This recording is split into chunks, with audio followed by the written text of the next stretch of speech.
Antes de abrir a janela, a gente fala abrir a janela para o mundo, se comunicar com o resto do mundo, a empresa precisa fazer a limpeza interna, ela precisa preparar a casa.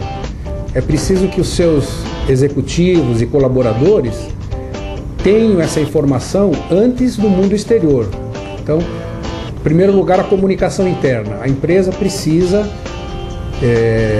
se habituar a divulgar para o seu público interno informações que ela quer passar depois para o seu público-alvo, para o seu público exterior. Então, começa em casa, chamada lição de casa. Eu tenho uma lição de marketing que diz o seguinte, são os 3 pontos fundamentais do marketing. A empresa precisa ter produto, então ela está fabricando uma caneta, ela tem aquela caneta. Ela precisa ter preço, quanto custa essa caneta. Ela precisa ter ponto de venda, onde o consumidor pode encontrar essa caneta.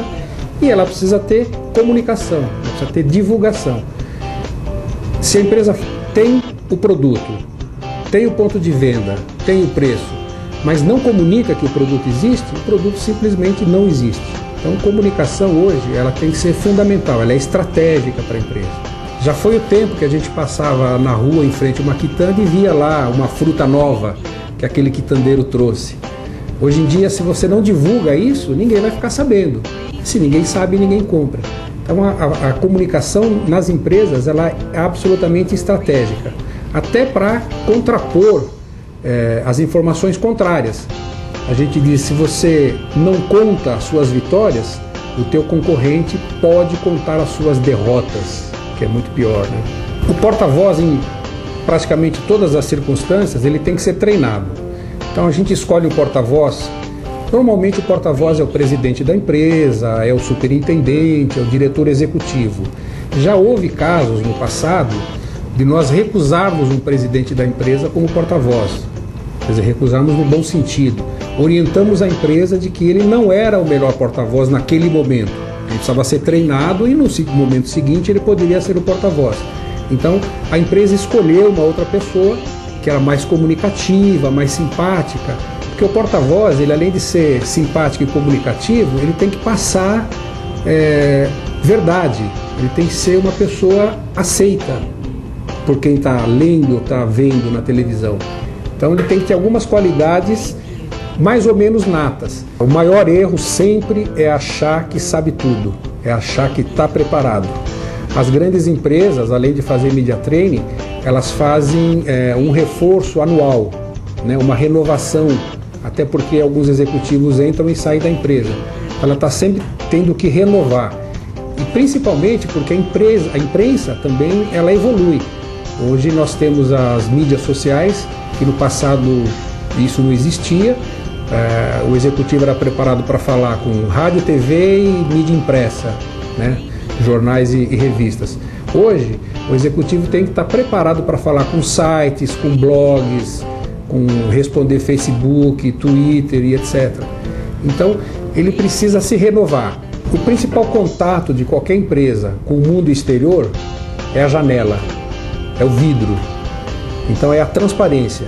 Então, a empresa precisa procurar sempre ser o mais transparente possível.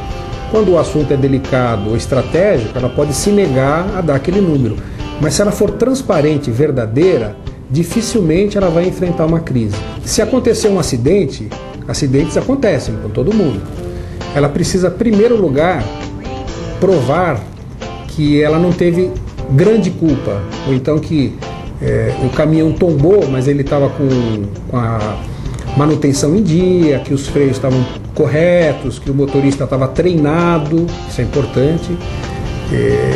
Infelizmente aconteceu o acidente. Ela tem que lamentar, primeiramente, né, se houve alguma vítima, se houve algum dano para alguém, lamentar, ressarcir os danos imediatamente e tomar medidas para que isso não aconteça mais.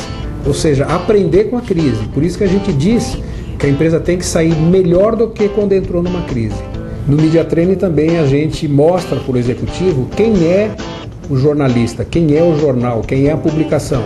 Então, se você vai falar para uma TV, é um assunto rapidinho, então a mensagem tem que ser super condensada, tem que ser super certeira. Se você vai falar para uma publicação especializada, você tem condições de dialogar mais, com mais tempo, com mais tranquilidade. Informação reduz incertezas. Então, se você comunica bem, você está reduzindo incerteza no seu público-alvo, no seu cliente. Então, é importante comunicar por isso.